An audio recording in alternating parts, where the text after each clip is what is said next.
Hello, everybody. Oh, my hair is a mess. All right. Well, here we go. We have a question already. I'll get started on that. Let me see if I can do something about this hair. Oh, my. I don't know what that is. Oh, you know what? Probably from headphones. The headphones can do that. That's bad. Ha! Okay. I'll just not look in the screen. All right. Sean says, good afternoon, Eddie. How do you determine what tunes to transcribe for beginner jazz students? I think you told me in a lesson you don't pick any tune. Thanks. So, beginner students in general can pick whatever tune they want to pick. My system is set up because we're trying to do. Well, let's lay out so that people who don't know what I'm talking about. I have a set canon. I've been calling it a canon for years. An order of songs that I do, and that order is based on what key they're in first, and then how simple the changes are. Not simple in terms of, like, a lot of people will start with what do you call it, modal songs like So What and stuff like that, where it's 8 bars of one song. I don't mean simple in that regard. I mean simple in terms of chromaticism. So, like, after they learn my song first, the auto mix. After they learn autumn mix, I have them doing autumn leaves. Now, we would do autumn leaves first if autumn leaves was 100% diatonic. The only reason we're doing autumn leaves as the first standard is because it's in the key of C and it's got very simple chord progressions. And even more simple because I do the version that Miles Davis did that doesn't have the turnaround in the last part. So it stays in C the whole way. C, A minor, C, A minor, C, A minor. It's that way through the whole song. The way we play it at jam sessions, I don't remember, like 3/4 of the way through the song, there's a turnaround, like for B flat trumpet in the key of G minor, A minor for us. It goes A, D, G, C, F, and that's for that section. It's in 1 flat. And what I'm trying to do in these first songs is have no key changes. So that's why we go with the Miles Davis version that doesn't have that turnaround. Okay. So, and that's just so that when they're improvising, they can sound good on that song anywhere in the song. So that's what we're really looking for in my system, is songs that don't change key. So we start with autumn leaves, and then depending on what mood I'm in, we either go flats first or sharps first. So if it's sharps first, we do Blue Room. And then we switch to the flat side. We do My Little Suede Shoes. Now, the Little Suede Shoes, it's got secondary dominance in it and stuff like that. But they're passing chords, and the actual key of the song doesn't change. So even though there's some chromaticism going on, the key doesn't change. And there's no place in the song uh, where the secondary dominant is so strong that you feel like you have to move to a different finger pattern. Anyway, after that, what do? Lullaby of Birdland. Now, once again, Lullaby of Birdland has that C7 chord in there, I think. Um, you know, that's why I ended up writing the very first song that my students play when they're learning jazz is that Autumn Mix. And the reason I ended up writing that is because I couldn't find any songs that were standard jazz songs. Oh, by the way, I wanted these to be standard songs. I want my students that, now, to the chagrin of some of the people that host the jam session, some of those guys aren't very nice. I remember one of my students, this is a tangent. I remember one of my students went to the bar at a jam session and overheard, they didn't know he was one of my students. And he overheard the guitar player saying Eddie Lewis needs to stop sending his students to this jam session.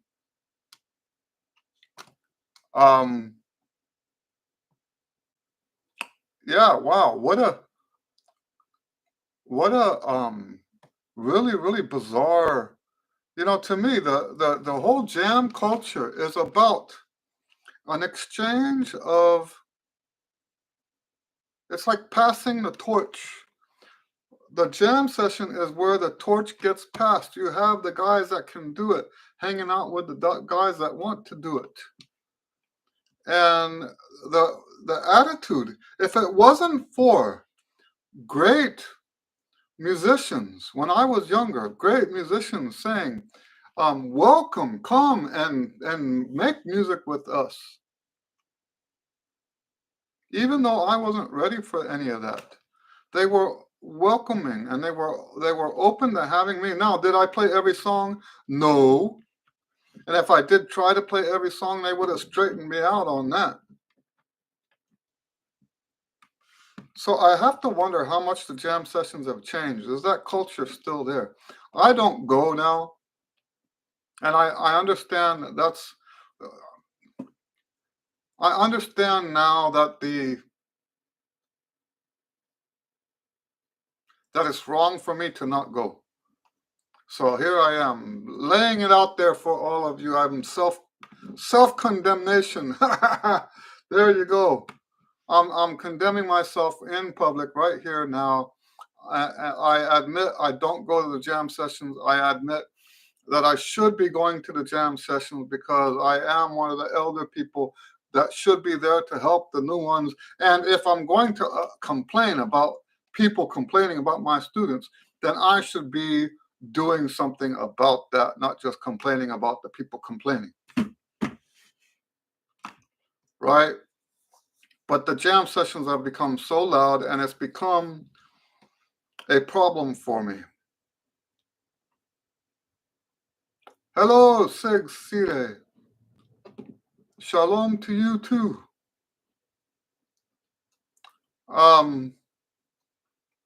Yes. So that's, anyway, so getting to the point, the songs that I want my beginner students, now when we say beginner, we're talking about beginners, their first time playing jazz. I want them to play songs from the very beginning that they can go to a jam session and go sit in. And yes, maybe that's going to piss off some old grumpy dude that someone's going to rain on his parade. Huh? Because the maybe the people I send aren't ready yet. But you know what? I wasn't ready either. I wasn't ready when I first started, but they gave me a chance to play. Now, if someone abuses that, that's not, if someone wants to play all the songs and they can't play, that's something different. That's just rude. And if I find out my students are doing that, I will do what I have to do to straighten them out. Um, so yes, that's what I'm looking for. Standard tunes that follow and I want them to be in standard keys. So let's recap that.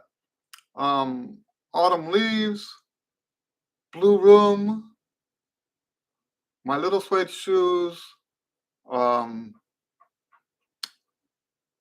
Lullaby Birdland, Mac the Knife, and then we go from there into the blues. And then after the blues, we do Blue Bossa. And then after that, it depends on the student. But that's all we're looking for, is something that doesn't change keys. Sig says, thanks for your lessons. Well, you're welcome. I'm a hopeless trumpet player, started practicing during COVID. Okay, very nice.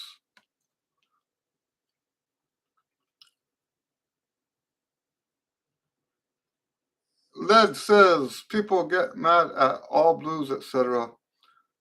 He says, show up and request ESP. Have the rhythm section guessing. There you go. Yep. All right. So yes, the whole it's a problem, right? The culture has changed. I'm almost certain that the culture has changed, and that that the jam sessions are not as culture minded, not as you know what, there are exceptions, of course.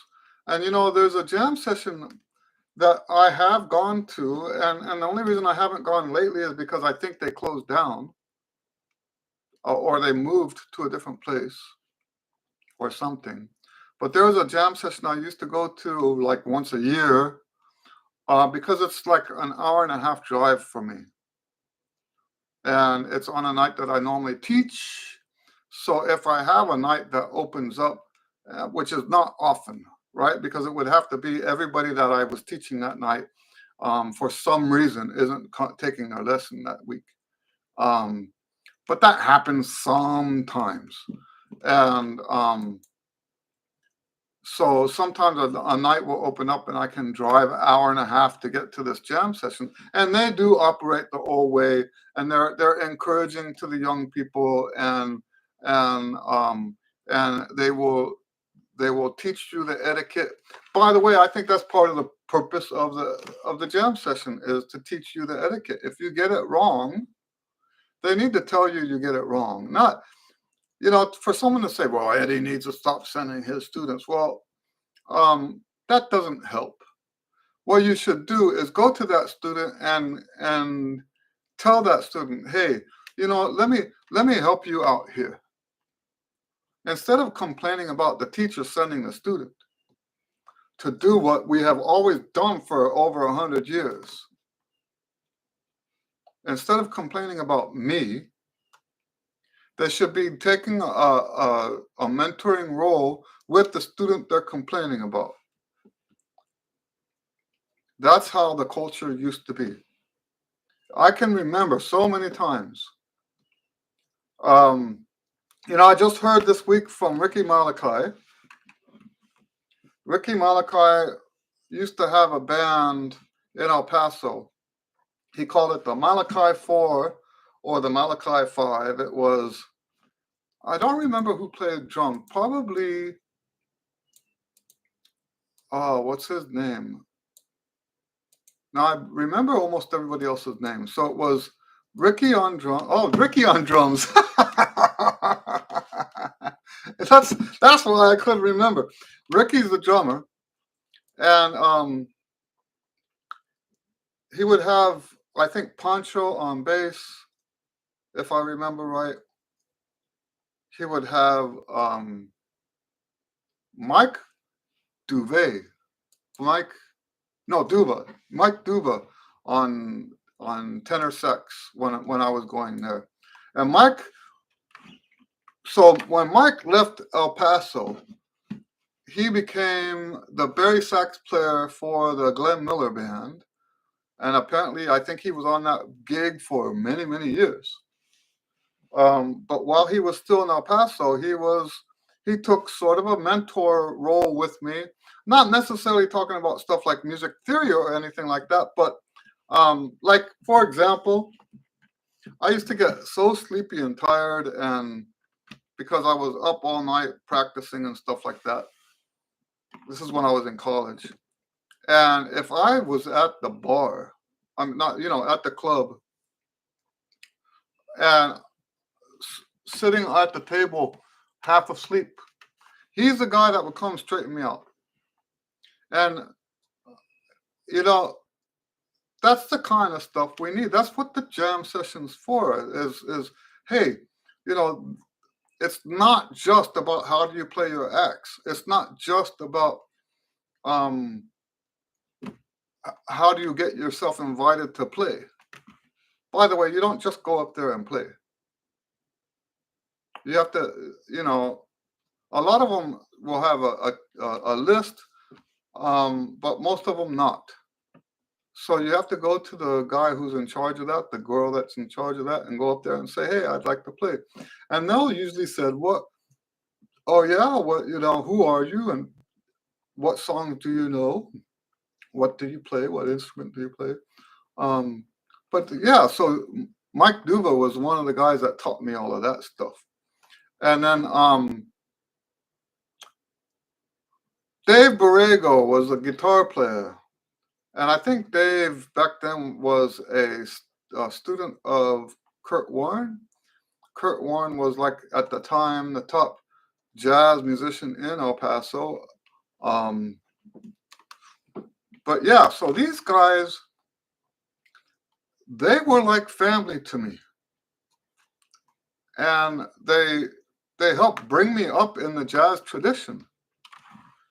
And like I said, I'm going to say it one more time. I know I'm being repetitive, but it's worth repeating. They're not just teaching you about the music. There's also the culture of the jazz community involved. And, that's almost more important than, in fact, I won't say almost, it is more important. I say that, but I'm a recluse, right? I'm a recluse. And so, but yeah, I still believe that, even though I don't get out like I should. Led says, also play the whole song. Don't just go up there and ask to solo on the song. Absolutely. So those are the kinds of things that we're talking about. The only time we do what you're talking about, where there's people that say, oh, Eddie, play on this song. I say, I don't know that song. Oh, that's all right. You just take a solo. Now, if you're invited to do that, that's different. But if you're the one inviting yourself, if you say, yeah, let's play Autumn Leaves, and you don't know the head for Autumn Leaves, that's one of the big no-nos. So yes, there's a whole bunch of jazz etiquette, jam session etiquette, and that's where you're supposed to go to learn that stuff. And I'll tell you this too. If you've never done it before, if you've never been to a jam session before to play, your first 5 or 6 times you shouldn't play. I hope that makes sense. When you first start going, it's not so that you can play. When you first start going, it's so you can listen. Then when you do start playing, you start with one song. That's usually all they're going to give you anyway. Now, I just remembered there used to be a jam session, and I won't say where it was because people will figure out who I'm talking about, and I don't like to talk bad about people. But there was a jam session that I went to, and the first time I went, I sat in the audience and never got invited. The guys around me got invited. The guys, And I'm like, wow, I wonder what that was. Maybe this dude doesn't know who I am. Maybe he doesn't think I can play. So the next time I go out there and I sit in a place where they can't not see me, and I put my horn in my lap. I have a double bag that I go around walking around with, and and the guy locked eyes on me 5 or 6 times that night, and I didn't get an invitation to jam. It was a jam session. So yeah. Now maybe I should have been more there. There are places where politics is weird and stuff like that, and the truth is not everybody likes me. And that's all right. Um that's never been something that bothers me very much. Anyway, I've been going down that memory lane lately because of that call. Well, not a call. I got a text from Ricky Malachi. Well, at least I think it's Ricky Malachi. I asked, "Is this Ricky?" And he sent a thumbs up or something like that.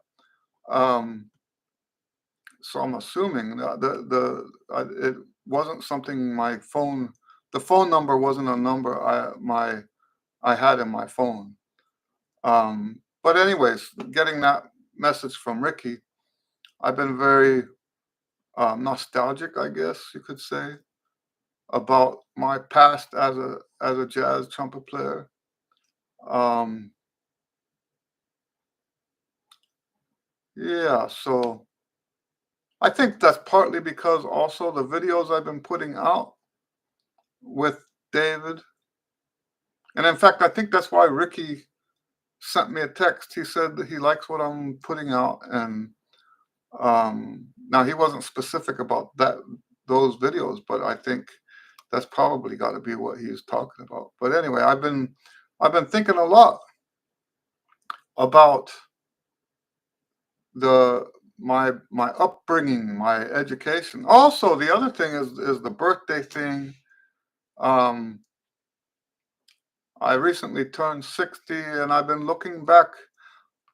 Didn't never used to do that before, but 60 is a pretty significant number. Jeff says thanks. Jeff Wire says thank you very much, sir. You're welcome.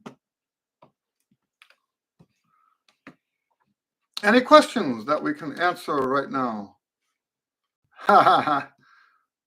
Led says happy birthday. Well, thank you. I've been playing trumpet 50 years now. This is my 50-year anniversary of playing trumpet. And the first 30 years of that was a tremendous struggle. More than my share of struggle on the horn. And so much angst, so much frustration. And you know what I truly believe, now that I've been working with students, that if I had gotten rid of the angst, if I had gotten rid of the anxiety, if I had not taken the whole thing as seriously, emotionally speaking, as seriously in terms of emotion as I did, I think I would have gotten through that a lot faster. But you don't know that stuff when you're going through it.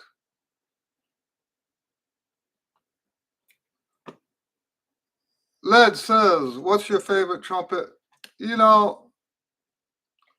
I'm not a real big equipment buff. I thought when I bought the Pudgy that it would be my favorite horn. And I like the Pudgy, don't get me wrong. But you know what's the reason why my B flat, I have a Bach 72. This is a Bach 72 large bore, not medium large bore. The standard is medium large bore. It's got the reversed lead pipe. This horn is so flexible. And the reason I started buying, the Pudgy was supposed to be the first. I wanted to replace this trumpet with 3 different trumpets. I only bought one.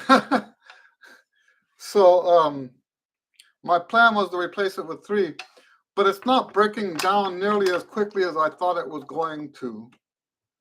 And so I would have to say this is my favorite horn. It's, how old is it now? It's 27 years old. I've been riding this horse so hard. That's a workhorse. You know, I've been playing this horn for so many hours a week for so many years. I was concerned that it was gonna like fall apart. And it's got patches and stuff. But I can't imagine playing on a different horn right now. So that's my favorite horn.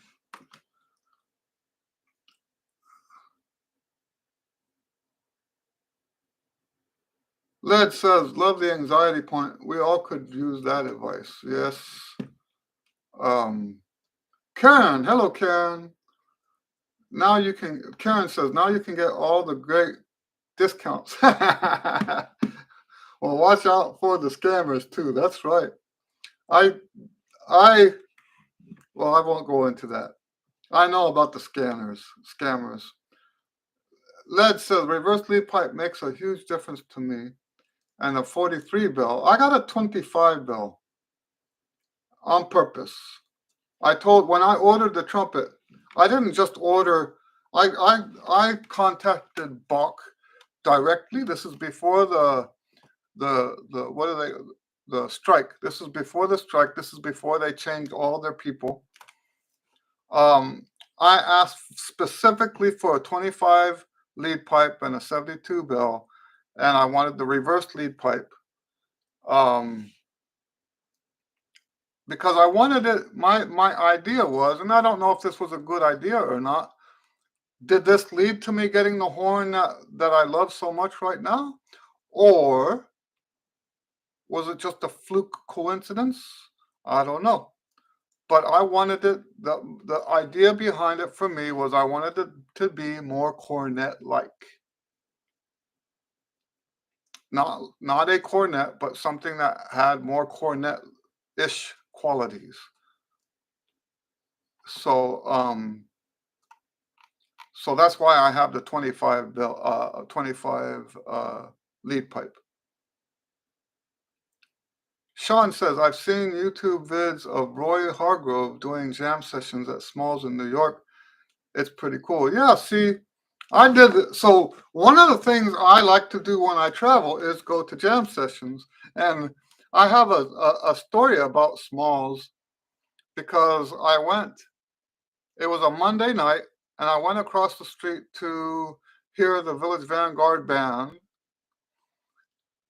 And I thought, you know what, afterwards, I'll just take my horn into Smalls and go to the jam session because everybody told me that's the jam session on Monday night is at Smalls. So I go across the street and they said, oh, this is our first night not having a jam. And so the guy, the leader of the band was a guy named Spike Wilner, I think is his name. Let me look that up, make sure that's right.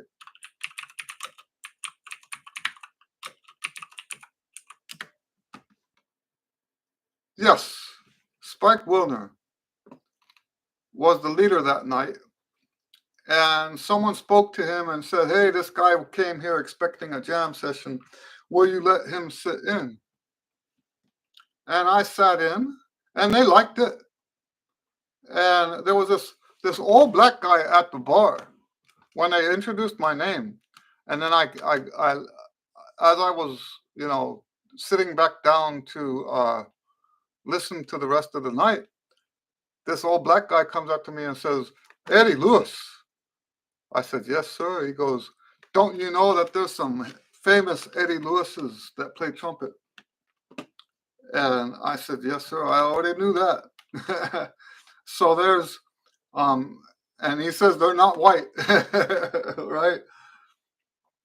So anyway, that was a cool night. But yes, I was expecting to go to a jam session that night, and I ended up sitting in with Spike Wilner's band.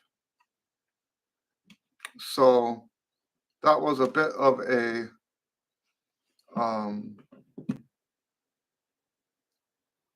yeah. Sean says people jump up in solo, trumpet, trombone, sax, etc. That's right. And see, that's what the jam session is for. You have people. This is how it's been everywhere I've gone. You've got people like Roy Hargrove next to these guys that have just started playing. Now, maybe that's not what was happening that night. I can't imagine that Smalls lets beginners in there. I don't know. Um, but that kind of thing happens. That's how the beginners. Uh, I read a article one time talking about why it's like that in the jam world, and it's because of what happened to Charlie Parker. That famous story about how he was humiliated on the stage, and today, as a result, the culture is that we welcome people because so the idea that this guy that wrote the article said is that um, that guy you humiliate today, you don't know that he's going to be the father of modern jazz tomorrow. When that guy threw the cymbal at Charlie Parker's feet, he didn't know that Charlie Parker was about to become. Some people call Charlie Parker the father of modern jazz. Everything from Charlie Parker afterwards is modern, and everything before that is considered traditional jazz. So yes, the idea behind the culture, the welcoming of the new guys, is based on that story, and it's true. When I was teaching at HSPVA, you couldn't tell who the top. As someone was coming in as a freshman, you couldn't say, well, that guy is going to be a great player. You could say it, but you wouldn't be able to predict who's going to come out on top and who's going to be famous, who's not going to be famous. You couldn't do that. And it was amazing. I remember the first time we saw that, there was this guy, and let me see if this.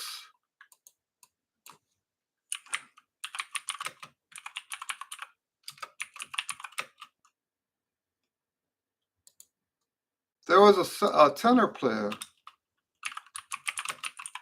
Now, I don't know if he's still playing. Well, here's a YouTube video from 2020. But I don't know if it's the same guy.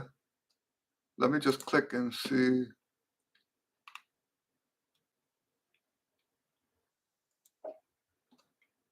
So maybe not the same guy.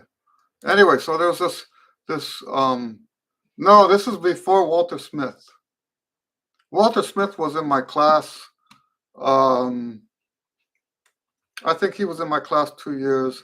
Walter, I always used to say that Walter was my best student at HSPVA because I would show the class something on Monday, come back on Wednesday, and he could already do it. So yeah, I taught the advanced improvisation class at HSPVA. And so the guys that were in that class were Walter Smith, Kendrick Scott, Eric Harland, Robert Glasper. All those guys were in my class. I was their advanced jazz improvisation teacher at HSPVA.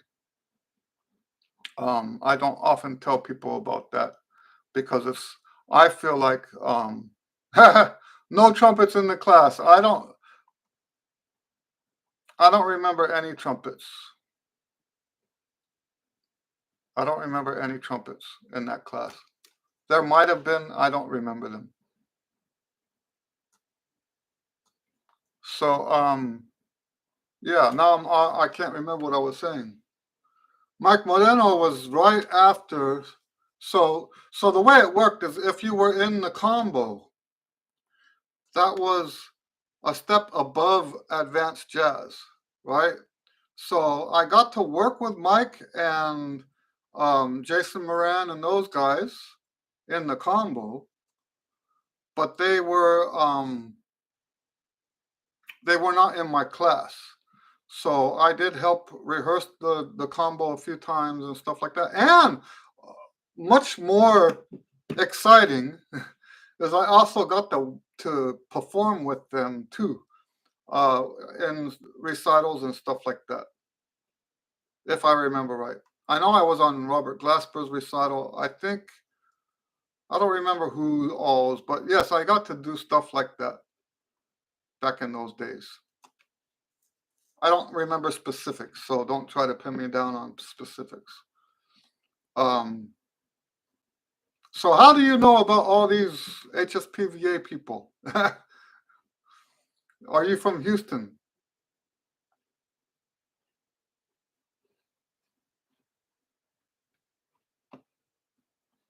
So yeah, when I got to PVA, Mike, I think, was a senior, if I remember right.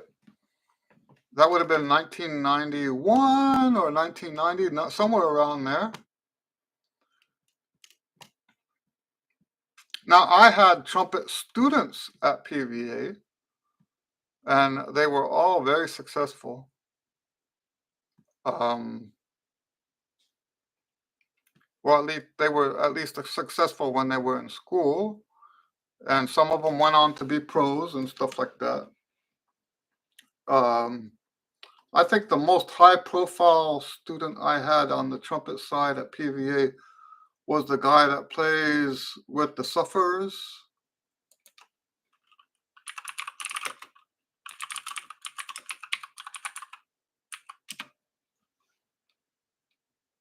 John Durbin. John was my student, I think, for 2 years.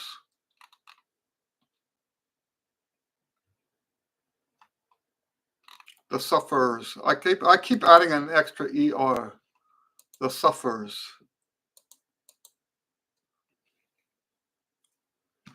So I think he's the most high-profile trumpet student that I've had from HSPVA.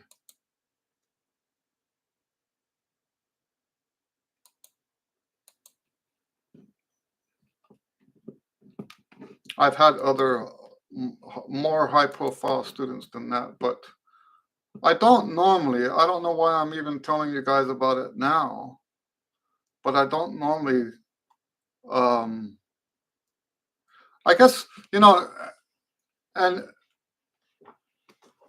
the reason I don't name drop my students, there's two reasons for that.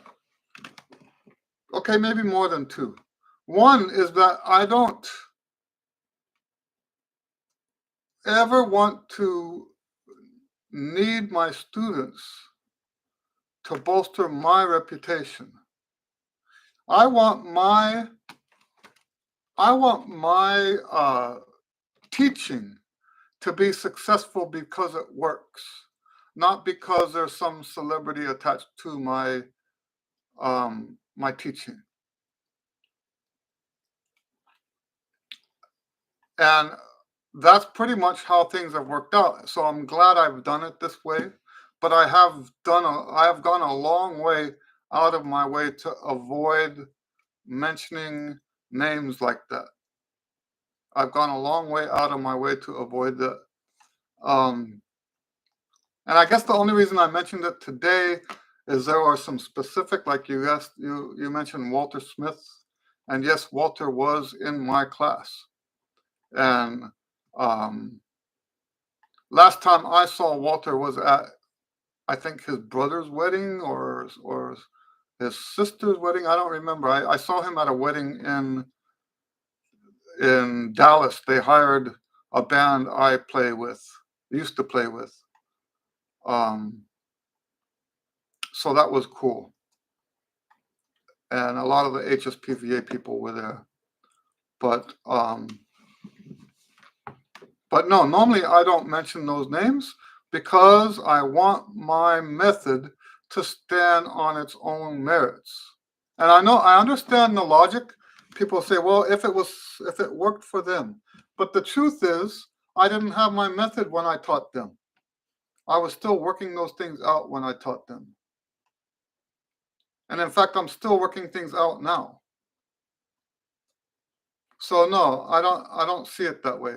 The other thing is that I think it's up to the person who took the lessons to say, you know, so if someone, let's say, okay, so I make it a point, let's look at the other side, right? I make it a point to acknowledge my teachers, even the ones that I had difficulty with, right? Uh, there's only one teacher that I go out of my way to try to not mention because him and I don't get along. And now I forgive him, but he changed my life. And if I wasn't a Christian, I probably would never speak to him again for the rest of my life. Not that we probably ever will speak to each other, but I don't hate him or anything because God took what I had and shaped something so much more marvelous than what I would have had if I was successful with him. That's right, God is great. And so, yes, God took that and made it work, made it beneficial for me and beneficial for all the people that God has brought into my life. So I'm almost happy that things went as badly as they did. So, because a lot of this stuff, I probably would not be here talking to you now if things hadn't gone as badly as they did. Um, but I believe that it's the job of the student to acknowledge the teacher.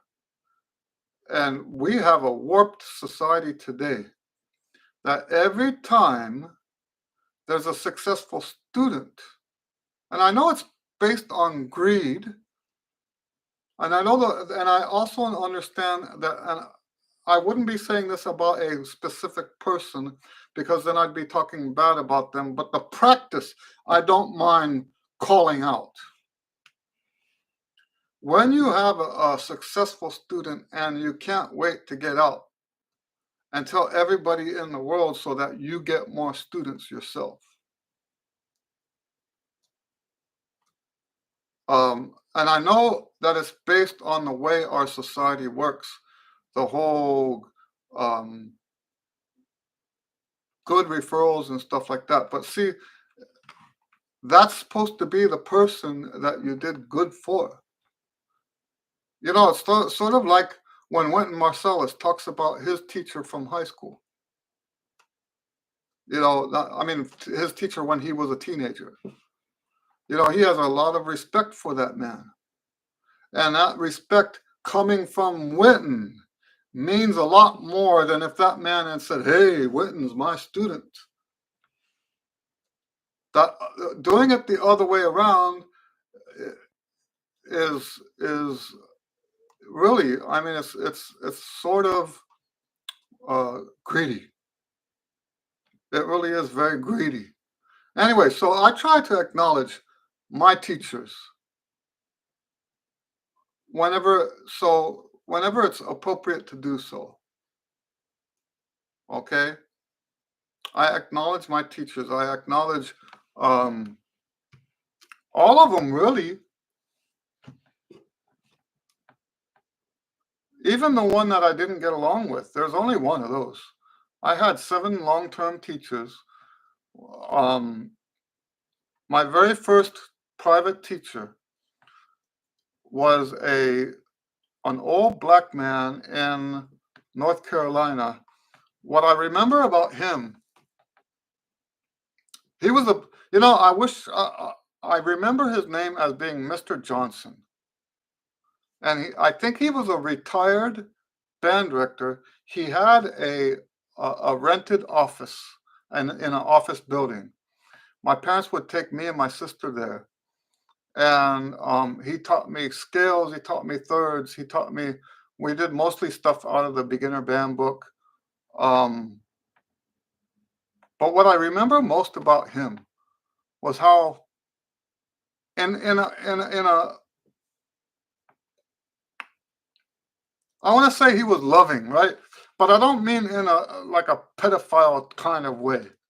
Okay, you know, he was loving in that sense, in a fatherly love kind of sense. You know. Anyway, so I was very attached to him when we left uh, North Carolina. I was very, very attached to him. Um, Apparently, he did a good job with me because when I got to Hawaii, um, by the end of my first semester in Hawaii, I was first chair in the eighth grade band. I was only seventh grade, but I was first chair by the end of the semester in the eighth grade band. I don't think that would have happened if it weren't for lessons with Mr. Johnson. Um, and then I had a teacher in El Paso. I can't remember his name. It was before I started taking lessons with Kenneth Capshaw. So then I started taking lessons with Capshaw. I started taking, and in college I took lessons with Sam Trimble, and then over here, Jim Austin, and the best teacher I ever had lessons with, and I always say it this way, the best teacher I ever had lessons with was Richard Schaefer. Dick Schaefer, today they call him Richard. Richard Schaefer, he is now in, let me see, he lives in New York now.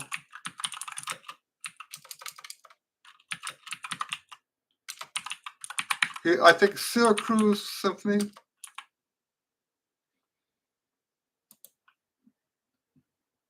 Yeah, and he teaches at the one of the colleges up there.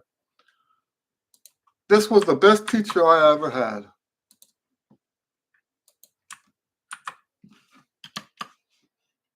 I just put a link in the chat. So when I took lessons with him, he was second trumpet in the Houston Symphony.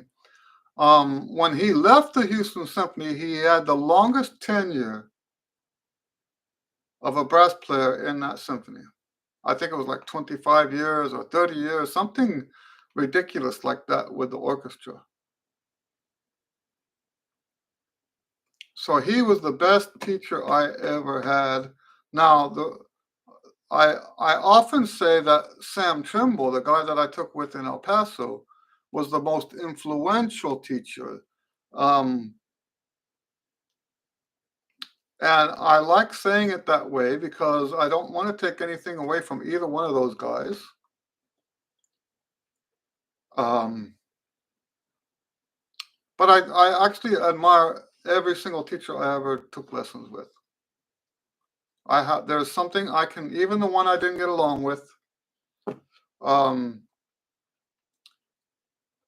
I can look back and say, you know what this guy taught me is part of who I am today. And it's part of what I share with my students on a daily basis too. Anyway, any other questions?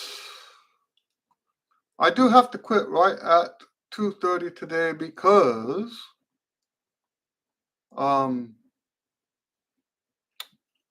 because I've got tasks gotta do, errands to run before the bank closes and stuff like that. Um, so if you've got questions, get them in now. I can't believe I let my hair be like this for the video.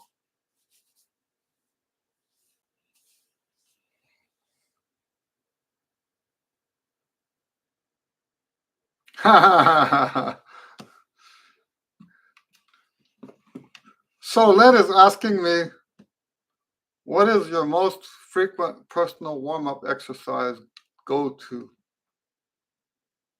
My go-to. So I'm assuming you don't know about my books. I actually, so if you do know about the books and you think that I practice something else besides what I wrote, that's not it. I actually practice.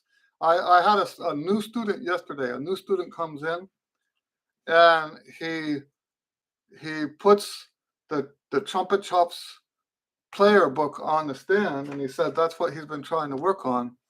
And I told him I have been working out of that book too. That's what I do. So my warm-up exercises that I do are the ones in my books. And I do switch it around. So pretty much every exercise and every book that I've done, it's pretty much what I practice. James says, brand new improv. I am working on 2-5-1 chord progressions. Oh, brand new to improv. I'm sorry, I skipped a word. Just chord tones for now. Any other chord progressions that are common to jazz? See,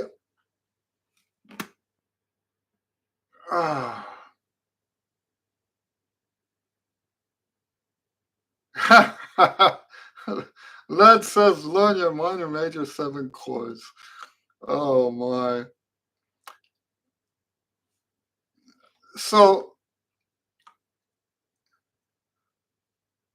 I have a you can look at the extension. I look at the 2-5 as half of the turnaround. So I think you can do turnarounds. That's really good.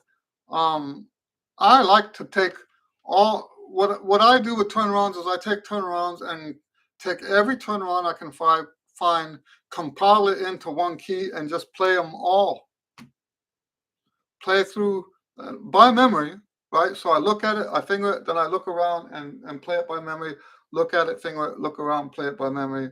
So turnarounds work like that. The blues, obviously, the blues progressions are just as common or more common than the 2-5-1. I would say as being new to improv, I would start with those two. Now I don't teach that way, and I'm just going to put it out there. We don't start with chords. Let me tell you. I'm going to jump around here. Led asked if I do Skype lessons. Yes, sir, I do Skype lessons. I think 90% of my students right now are all over the country. In fact, all over the world. Now, we haven't worked with the one down in Chile. I can't remember his name now. Oh, why don't I remember his name? But I've got students in France, in Canada, Mexico. So yes, I've had students all over the place, and it's all Skype. Anyway, getting back to let me show you this real quick because I want to answer Karen's question. There's a book called, it's by George Russell, The Lydian Chromatic Concept of Tonal Organization for Jazz Improvisation. That's the name of the book. And I read the book, I think it was like, I'm exaggerating, but I think it's like I read it 10 times. And it's a very confusing book, but it finally snapped. And you know what? There are people who tell me I got it wrong. I don't care. I got something from the book, and that something is of value to me. But anyway, he has a grid in the book of with 4 quadrants, and he says there's 4 ways to play. You've got ingoing, vertical, ingoing, horizontal, outgoing, vertical, outgoing, horizontal. Those are the 4 ways to play. Of those 4, ingoing vertical, which is when you play the chord tones, is the most difficult way to play, the most difficult way to improvise. It's the way I'd see it with my students. That's the final objective. That's where we're trying to get to. And the idea of starting students with that, to me, is just preposterous. We don't start by trying to play the chord progressions. In fact, I actually think it's ridiculous if you ask somebody, hey, play the G minor, or like G minor 7 with a major, G minor with a major 7 chord, right? They can't do that. And you're trying, if they can't even play the arpeggios yet, how are they going to improvise over those chords? It's not possible. So what I have the students do is learn arpeggios. I have a sheet that lists all the chords. They're supposed to arpeggiate those chords. They're supposed to get through the whole sheet. That's one of the ways I can tell if someone's dedicated or not. The ones who are not dedicated, they'll come back week after week after week, and a year later, they're still not through that sheet. Okay, I'm not criticizing them. Not everybody wants to go at the same rate. No, not everybody wants to progress at that same rate. But that's how I know who's serious about it, is the ones who do finish the chart. You can do 1 a day. And anyway, so my point is that I want them to learn arpeggios first before they try to improvise different chord progressions. Okay, I want them to. So when we learn improv at the beginning, we're not learning chords. And in fact, in those first few songs, we don't even put the chords on the song. I don't want them to know the chord. I want them to just improvise and make music. It's possible on the songs that I've chosen for them. It's possible to play and not know what the chords are and have a pretty good solo. And then we work our way from that beginning to that final objective where we're doing the chord tones. That's my setup. So if you were my student, I wouldn't be worrying about what chords are common and what chords are not common. Now, if you're a guitar player, that's a whole different story. If you're a piano player, that's a whole different story. But for us as horn players, I'm not interested in that yet. If you can't play a chord yet on your horn, what's the point? Karen says, are there any shortcuts to building endurance? No. That's a short answer. No shortcuts. You know what's funny? My wife is always telling me, you need to come up with some shortcuts for this stuff. And, I reject that. Even if I could come up with it, Karen says I figured. I think the shortcuts cheapen the music. You know what it's like? I did gaming stuff I'm not even ashamed to admit it. That's the part that's terrible. I used to do computer games. I don't like the console stuff, right? I like computer games.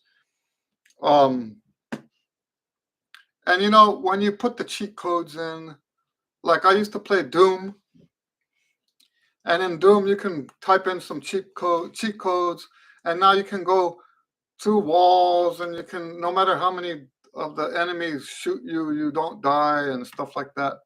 Um, Shortcuts are sort of like that. If you don't have to pay the price to get there, it doesn't mean anything. I figured out real quick on the games that if you have the cheat codes, the game's not fun. There's no interest in the game anymore. It's actually quite boring without the cheat codes. I mean, with the cheat codes. And I feel like the stuff that we do on Trumpet is the same way. If it Now, there's people always trying to sell you the easy way. I don't think there is such a thing. You know, when I'm on Facebook, there are 5 or 6 people trying to sell me their method on Facebook, their Trumpet method. And they're promising the world. And I just know, you know, I've been teaching now since 1980, 44 years when I started teaching.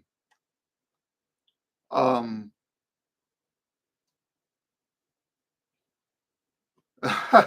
Led says practice more is the shortcut. Anyway, so yes, I do think that I mean, look at I'm going to say this one more thing before I sign off. I just told you that God took that terrible experience that I had and the terrible results of that experience with that one teacher. God took that and created some marvelous things in my life because of it and with it. He took all of that and he took it and turned it around into something nobody was expecting. And that's what we need. Anyway, I'll let you guys go. I got to get to the bank before they close. Um, I hope you guys have a great week. God bless you, and I'll see you next time. Thank you very much.